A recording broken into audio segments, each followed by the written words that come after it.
Okay, welcome everyone to How Your Business Gets Found Online. We have a new speaker for Boston Business Mentors, and we're very excited to welcome him, Rich Sanger. But we'll let Rich introduce himself here temporarily. But as we get started, I definitely want to make sure you know everything there is to know about Boston Business Mentors, just in case there's something you don't know. Because we do a lot of our first time clients do come to us through our workshops first. So, our goal, small business education. We do that in many different ways. Workshops and webinars, one of them. We also do strategy roundtables and networking events. And we have a lot of partners that we work with to make sure that we're out in the community, helping those that we can.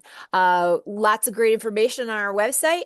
Under resources, you can find templates, business plans, marketing plans, financial reports, different things.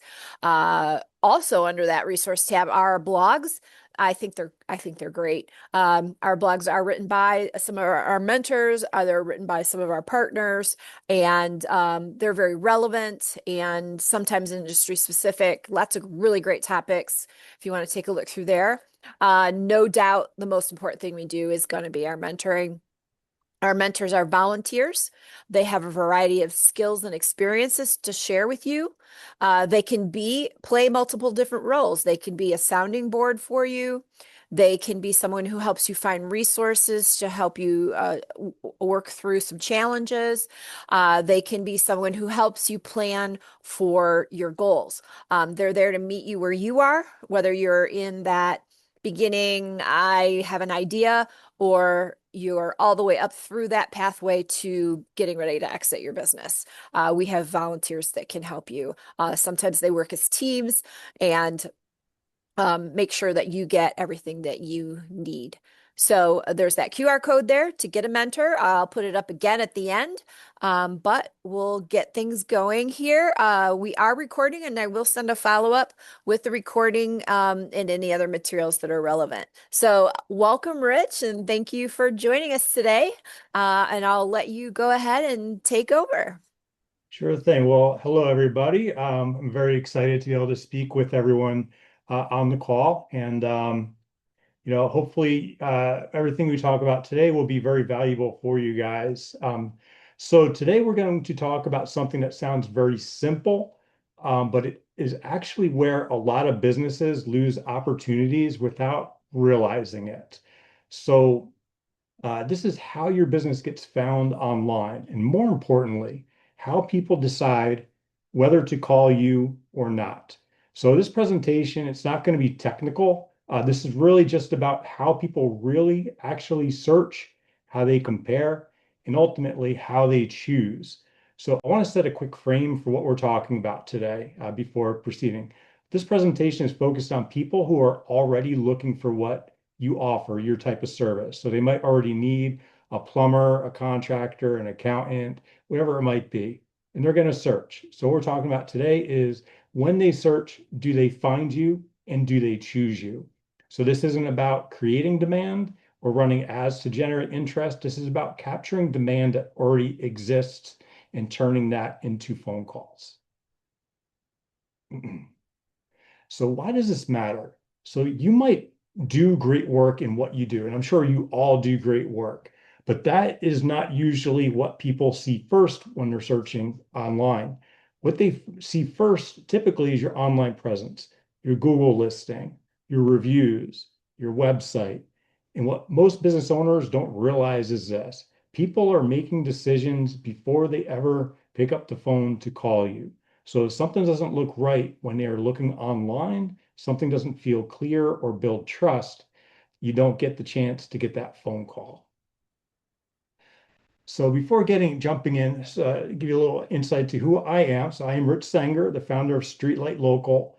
I've been in SEO, local search, all various forms of search, AI search as well, digital marketing, and helping businesses turn visibility into real leads.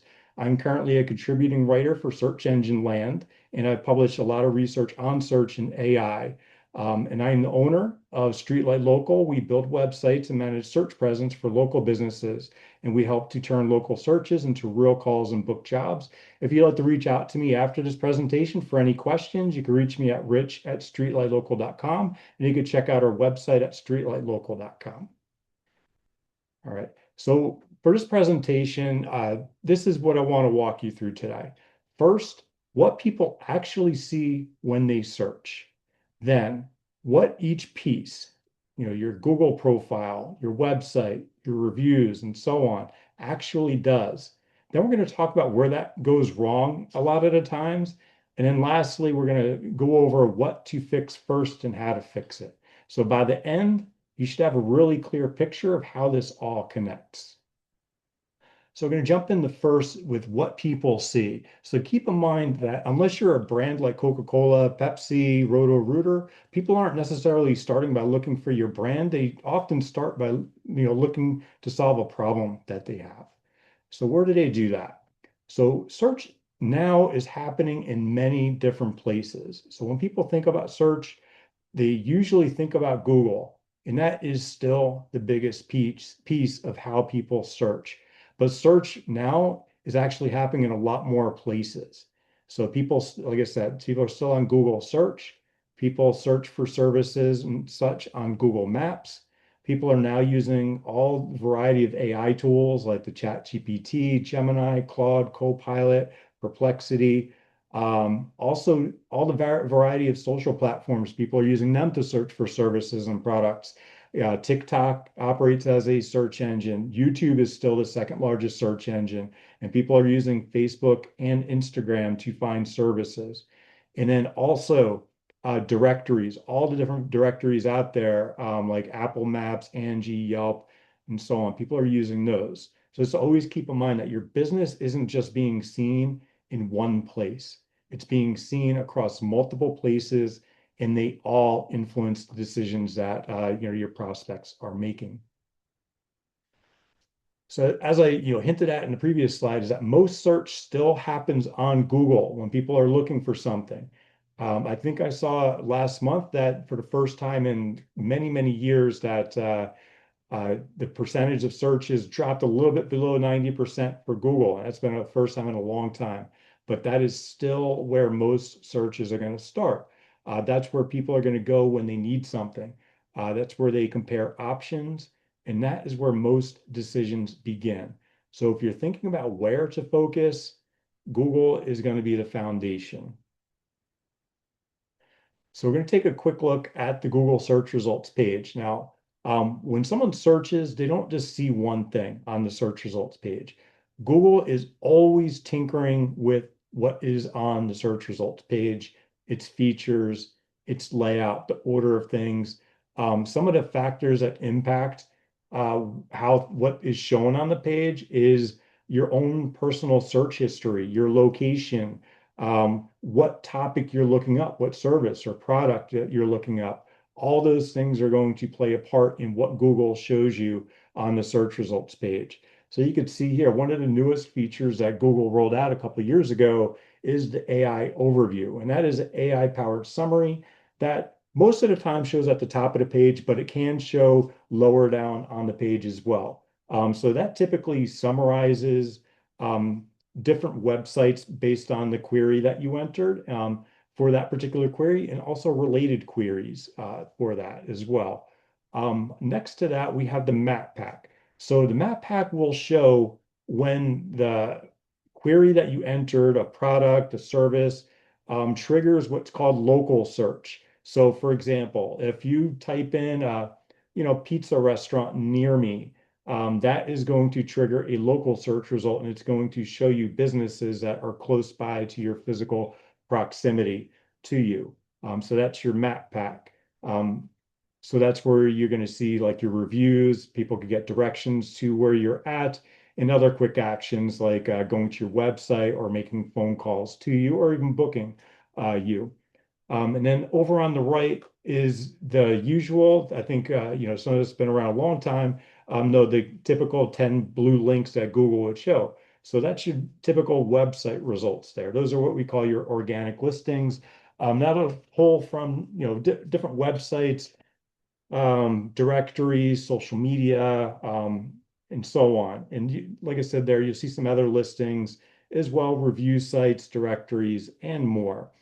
So your business can show up in many of these different areas. Always keep that in mind. So you want to make sure that you're optimizing for all the different features that Google offers there. And people are scanning across all of these features and have the opportunity to learn about your business in each of them. So to really show up when people are searching, you need a few key pieces working together. First, over on the left is your Google Business Profile. That is going to show in that map pack in Google Maps. Next is your website. Your website is going to help you show in those 10 blue links and also feed into the Google AI overviews. Next, you have your directories, which are the Yelps, Angie's, Home Advisor, there's a ton of directories. They are also going to help you show up in the organic search results and the blue links that Google has. And same thing with your social profiles.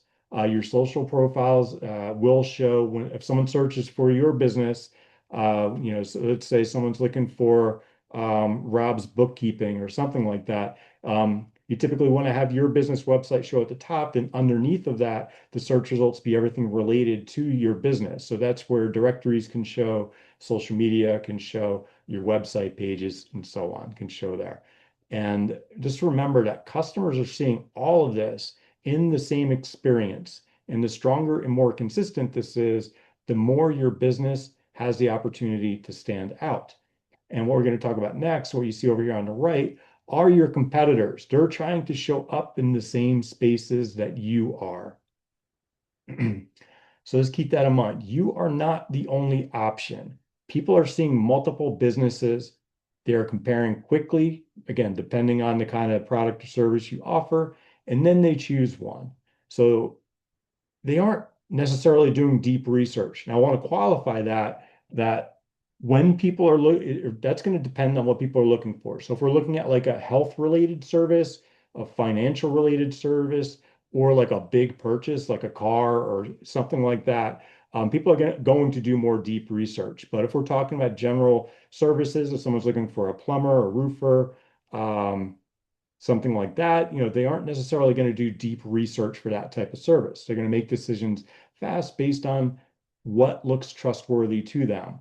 So keep this in mind that you're not just trying to show up, you're being compared to everything else that people are saying there. So the way I structured this presentation, I did want to note this. It's going to be a little bit repetitive because I want to make sure that we're looking at each piece from a different perspective and that it helps you remember what we're talking about more. So first thing we're going to jump into is your Google Business Profile. So when someone finds your business online, when they're searching Google, this is usually where they start and often have the first exposure to your business. So when they see your Google profile, they're going to be looking at your photos, your reviews, your overall rating, your basic info, and how easy it is to reach out to you, to call you. So they're not going to necessarily be reading everything here. They're scanning. And in the few seconds that they are looking at your listing here, they're making that decision of, does this feel like a good option for me in this moment? So always keep that in mind. Now, where things break here, so I see things fall apart here when people don't have recent photos. So you're going to see in this picture just the map here. So if your Google business profile doesn't have any pictures added to it, that's all Google is going to show is a map. So if you have if you're a service area business, it'll show this outline here, which gives an idea of your service area. But if you're a physical location business, like a shoe store or something like that, it'll show the map pin and it'll show your physical location. But outside of that, if you don't have any pictures, it's just going to show a map there. Another area where things fall apart is when you don't have enough reviews, you have low ratings, or the information in your Google profile is incorrect. Now, I see often when I'm looking at businesses, if I click on a website link in the Google profile and it goes to a broken page, that is sending a message to the person looking at your service that you aren't in business anymore. So we always want to make sure it's updated with there. So individually, each of those might seem small, but together, when someone is exposed to this, it can create doubt, and that's where I see things breaking here. So, and people aren't going to call you necessarily to ask questions when they see things broken. A lot of times they're just going to move on to the next person down the list. So let's jump into where we see things breaking, and we'll get into that second. Where people decide on your website. So your website is where the decision is actually going to happen. That's where your interest in what you do turns into action. So they already found you, maybe on the Google results page, maybe on ChatGPT, maybe in your maps, Google Maps. Now they're trying to confirm who you are, what it is that you do, where do you work, what service areas do you operate in, and can they trust you? Do you come across as trustworthy on the site? Is there any type of feedback on your site, any reviews, any testimonials? Does it sound like you do the work that they are looking for? And most importantly, how do I contact you? You want to make sure that it's super easy for them to reach you, whether that is call, fill out a form. You want to make that super conspicuous on there. So if any of that is not clear within a few seconds, the person looking for your service is more likely going to go back and choose someone else. So where websites fall short. So I look at so many websites every week, and there's a lot of commonalities that I see across the board. One of the main things I see are websites that are too thin. So a lot of new businesses that start, they think that they only need a 1 or 2 page website, and that's where things become a little go off the rails a little bit. So what happens is that a site with only like 1 or 2 pages gives people in search tools very little context for what it is you do and how you do it. There's one thing I want you to keep in mind, that anything like Google, any Chat GPT, they can't guess about what it is that you do. If your website just has like a list of services that you do and doesn't give any explanation for them, they're not, Google, ChatGPT aren't going to expand on that. You have to feed into what each service it is you do, where you do it, why someone should choose you to do it over someone else. All that needs to be very explicit on your website. Same thing with locations. I often see businesses in this area just put, we serve the greater Boston area, or we serve Metro West. That doesn't give enough information. You have to be very specific. So if you're located in Waltham, you want to specify that you work in Waltham, you work in Newton, you work in Watertown, you work in Wellesley, if you're out by me in Framingham, Ashland, whatever it might be, you want to be very specific on the website where it is that you work. Hard to contact. Now you can see the example here. I see this so many times a week where you land on a page and it's not very clear how to call you, how to contact you. There's no call button. There's no call to action button in this section, whether that's fill out a form, call you, learn more about you, whatever it might be. Those are things that often are missing and really make it hard for people to contact you. And lastly, here's a website that feels outdated. So an old site that can make your business feel less trustworthy or make people think that you might not be in business anymore. So if you had a website that was built, I don't know, in 2002 and it still looks like that, people are going to be able to feel that when they go to your website. So you want to have something that at least looks a little modern. It doesn't have to have all the fancy features, all the different things flying in and out of the screen or what have you, but just something that looks nice, is easy to use on the site. So reviews, I know reviews are typically things aren't necessarily people's favorite thing to do, but they are super important for both people and for Google and search. So they are definitely one of the biggest decision drivers for whether someone hires you. People, when they look at reviews, this is what they're looking at. They're looking at how many you have, how recent they are, your overall rating, in what people consistently say about you, the service you offer, the service areas you operate in. So they're not always analyzing deeply, they're looking for patterns there. So I know for myself, if I look at a business, I do look for patterns. I don't expect someone to have a perfect five-star review. And as a matter of fact, if I see a company that has 300 reviews and they are all five-star, that makes me think that those reviews are not real, authentic reviews. So if I see someone that has a negative review, that's okay. But the only time that becomes an issue is if it's a pattern, if it's like the same issue happening over and over again. So where do things break down in reviews? When you don't have a system for getting reviews, that is definitely where things start to break down. Having reviews that are old, reviews that are a year, 2 years old, you definitely want to have more recent reviews building for you. Inconsistent ratings. So when we see ratings that are, a five-star, a one-star, a three-star, that's definitely something that's going to raise some concerns for potential clients that you have. And also reviews that don't have responses. That's something you definitely want to make sure you're taking care of that you're individually responding to every review that you get. So when those things are missing, that's going to create uncertainty for people looking for your product or service.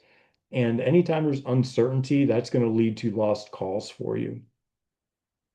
And lastly, in this section of directories, so what do directories do? So directories are kind of more behind the scenes, but they're still important. They don't necessarily help with ranking in Google, but what they help is with your business showing up in more places. They help to reinforce your information online, and they also help with building consistency. They give people more ways to find you. And from my perspective as a search professional, the important part here is that they help you occupy more real estate on the search result page. And when you can do that, you can push your competitors out of that search result page and push them, reduce their impact on you connecting with customers. So overall, just keep this in mind that these help support trust, consistency, and discovery beyond your website and Google profile. So where do we see things breaking in directories? When your information doesn't match across platforms, when there are different phone numbers, old addresses, when you have multiple versions of your business in the directories, that definitely are areas where people are going to lose trust. And they will lose trust even when you do great work offline. People don't know about the great work you do if it's not matched by what they see online. So how do these four pieces work together for you? So this is the real flow that people, in general.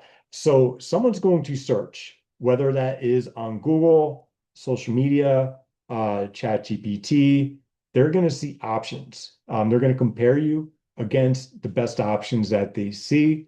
They're going to click a couple. They'll likely click into a couple websites or what have you. They're going to compare, see which ones have the best reviews that serve their area, that offer the service or product that they're looking for, and then they're going to call one. So every piece we just talked about is going to play a very important role in that decision. And that is right where you are competing. That's the reality. And you're not competing with everyone. So if we look in Google, we know that when we look at the search results page, that I'm going to use generalities here. About 30% of clicks go to the person in first position.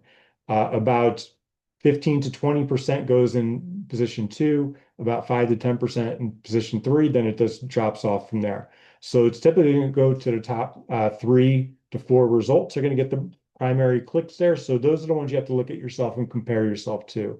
So you're competing with those 2 or 3 businesses that they're actually considering. So your goal isn't to be everywhere, it's to be the one that they choose in that moment and showing up where your particular customers are searching. So now getting into what do you need to fix first? So we talked about a few things there. So where do you want to start? I do recommend starting with your Google business profile. Make sure as a business that you um, get your business profile, you verify it, and you fill it out completely. That is usually where people are going to see you first. So look at it as your storefront on the Google search result page. So your goal here is very simple. You want to make sure that when someone lands on your profile and they see it, it should feel active, should feel real, and it should definitely, most importantly, be trustworthy. So what does that actually mean in practice? So first, your profile should be complete. You want to make sure that all of your name, address, phone number is in there. Make sure it's all accurate, up to date. Make sure you have all of your services that you offer listed in there. If you're a service area business, make sure your service areas are updated. So in Google, you can have up to 20 service areas. You don't want to list a whole state. So when it asks you for a service area, don't just put Massachusetts or Rhode Island or New Hampshire. You want to put down individual towns in there. And keep in mind that Google wants you to only use um, service areas that are within 2 hours of your physical location and that you actually really serve. So you don't want to leave any gaps there. Second, your photos are going to matter more than most people think. So when you put photos here, you don't want to use stock photos and you don't want to use AI generated photos. They need to be real photos of your work. You could definitely use, if you're a service business, before and after photos. Have pictures of your team on there, of you on there. Make sure you have pictures of the work that you do, all the jobs that you've done. That's what helps people picture what it's like to work with you. In particular, if you're a service business and you're going into people's homes, it helps to make people feel more comfortable when they see your picture on there and you're the same person or the team members are the same person that are coming into their home. Definitely makes them feel a lot more trusting there. Um, your reviews here, which we're going to talk about in the next slide, your profile should not look empty and outdated when it comes to reviews. People are going to be looking at that um, very intently. Um, and just touching on accuracy again, you want to make sure you have correct hours there. Make sure you have your right phone number, any missing information, because any of that is wrong. If you have wrong hours, wrong phone number, any information that's missing, it's going to create hesitation in the person looking for your service. So the Google Business Profile, this is another thing I want to reiterate here, is it's not a set it and forget it tool.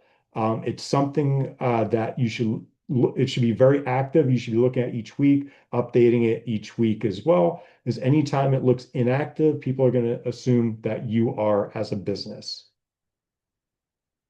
Now, getting into reviews, they're one of the biggest drivers of whether or not you get the call or not.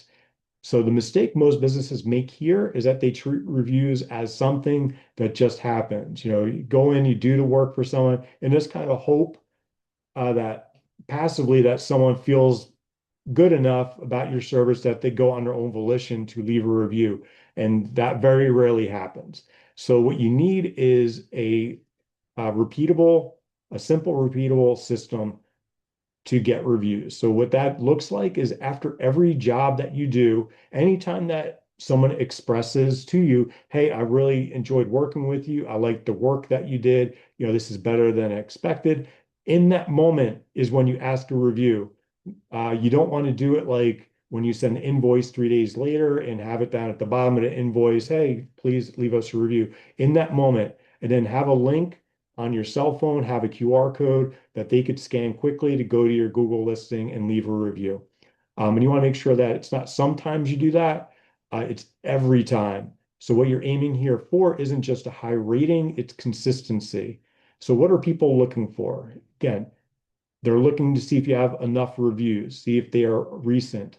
Do they sound real? And do they mention the kind of work that they need? One of the things I do want to call out here regarding reviews. Um, so Google and also the Federal Trade Commission have laws in place and regulations in place and guidelines in place regarding reviews.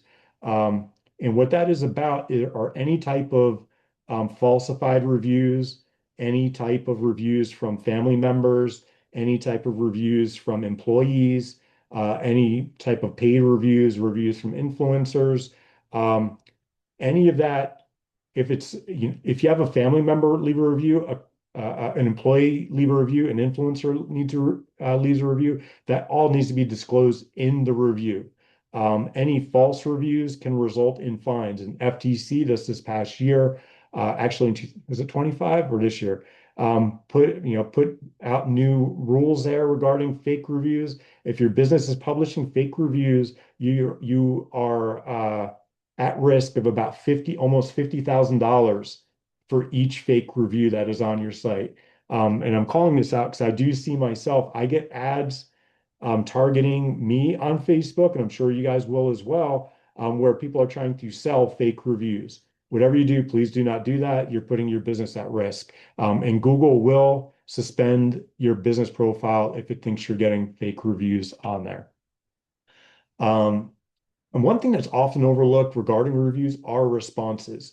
So when someone sees that you reply to your reviews, it signals that you care, that you're paying attention, and that you're running a real business. So even a simple thank you goes a long way. And I would say here with responses, please don't use like ChatGPT to generate the same response over and over again. It's going to look better for you when doing personalized individual responses. And also, if you get any negative reviews, um, the response is not where you want to go get into a back and forth with a unhappy customer.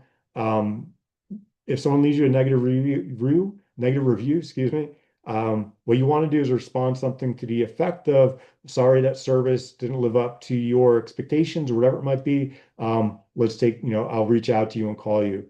You don't want to put it on them. I see a lot of people do that in the reviews where they're like, hey, call us and we'll make it right. I would actually recommend calling them before you even respond to the review. Call that, if it's a real customer. If you get fake reviews, which sometimes happen, you can dispute them with Google as well. So again, it doesn't need to be complicated. You just need to make sure that the reviews and responses are consistent. And again, reviews are how people reduce risk before they call.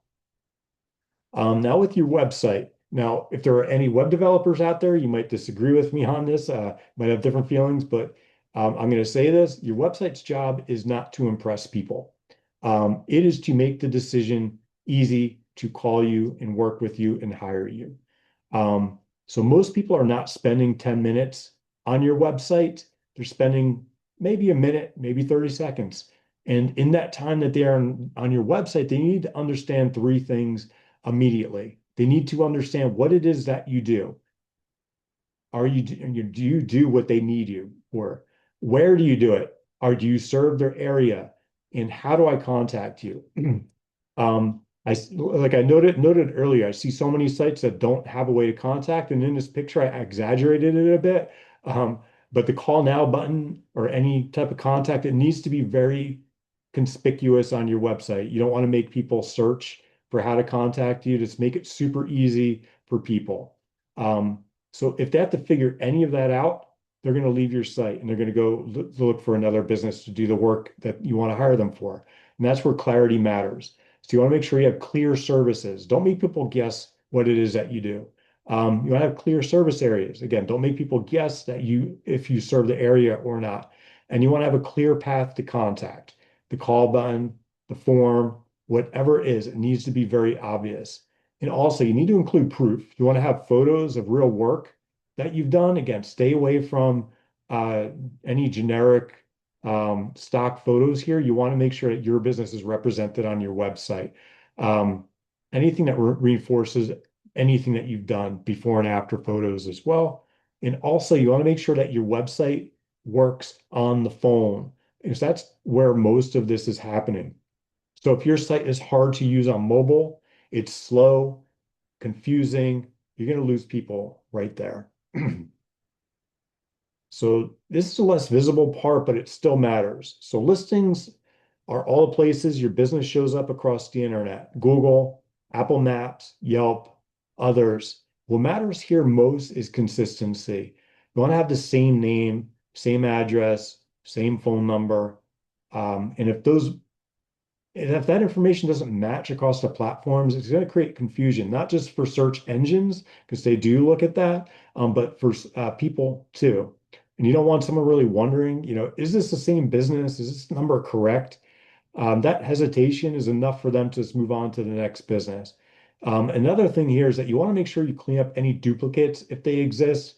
Multiple versions of your business can, result in reviews that you're getting being left on, two different platform, two different profiles, which you don't want. You want to make sure that they are all included on the same one. And they dilute trust. And I would say here, because I do see some people try to do this when they get like negative reviews on profile, they try to create another profile to start from the ground floor up and try to just make sure that that one has positive reviews. Most platforms are smart enough to pick that up and they will block you from doing that. So try to do the right thing from up front. So again, this isn't about being everywhere. It's about being correct and consistent in the places that matter. And as far as listings go, what I would do is when you start doing listings, create a Google sheet or maybe an Excel sheet and keep track of all the listings that you have. Keep track of your sign-ins. So that way, if your information does change anywhere, you change your phone number, you change your descriptions, anything like that, that you know where your information is and you know how to get back into it. So let's bring this all together. So if you take away a few things from today, what I want you to take away is this. People decide quickly. They're not doing deep research. Again, with the qualifications I noted earlier regarding finance and health and big ticket items. So you're going to be competing with a small group. And usually that's a short list that they actually consider. And every part of your presence is going to matter. Looking at your Google profile, your website, your reviews, your listings, they all play a role. And that's what is going to turn searches into calls. And I didn't really talk about it on this presentation so far, but all of this information is going to feed into the AI tools as well, ChatGPT and so on. So it definitely plays a huge part in that. And lastly, at the end of the day, this is what it comes down to. Be clear, be consistent, and build trust, because that's what separates the businesses that get the call from the ones that don't. So I did want to call out up next. So if today's session got you thinking about how customers find you, this next one's about why they choose you. So I'm doing another webinar on June 11th at 12 called Why Customers Choose One Business Over Another and What Builds Trust Before the Call, which I'm super excited to share with you guys. So with that said, I'm going to open up the floor for any questions that y'all might have. We do have some questions, and I did put the registration link for that next presentation in chat as well.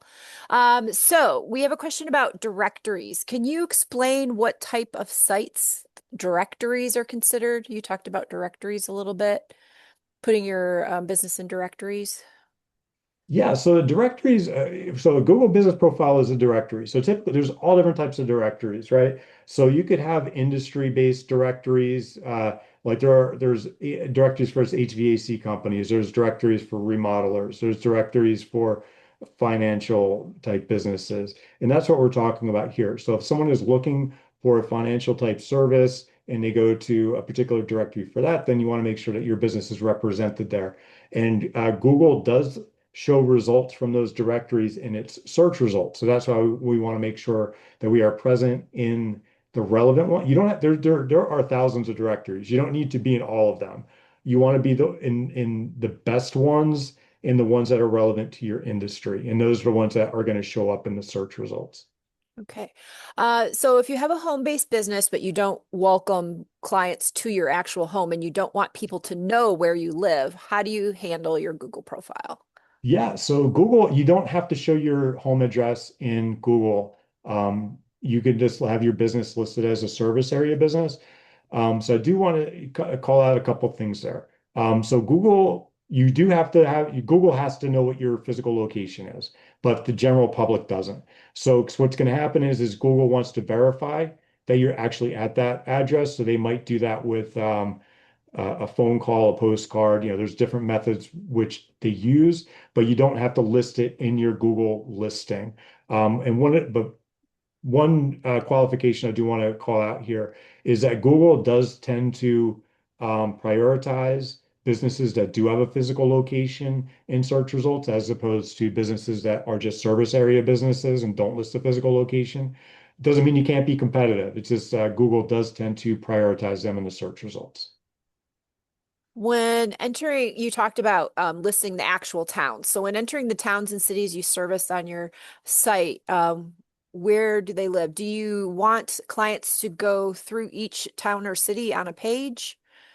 Uh, I- Yeah, Go so ahead. when I build a website, I build location pages. So with the most important cities that you serve, I'd build an individual page for each city that you have and have that on your website. Going back to the address, can you put a PO box? Is that a bad idea? No, Google does not allow you to use PO boxes or virtual addresses. You have to have a real, actual physical address, whether that is your office, whether that is your home. Google does not allow PO boxes, and I've seen people like what virtual addresses, and I do see some advertising on YouTube targeting me recently for people that are offering like virtual addresses. Google is smart. They pick up on that stuff and you will get um, suspended from Google if you try to use those things. Okay. Do you have any opinions on Google Voice for startups using Google Voice numbers? Um, it's a good question. I think if you have a phone number, I mean, it's fine. I think where you want to have a localized phone numbers if you're serving this area. If you're in Massachusetts, you want to have an area code with a Massachusetts area code in it. So if it could give you that, it's fine. Okay. I run an electrical company. Do I create a service page, and how many pages are too many?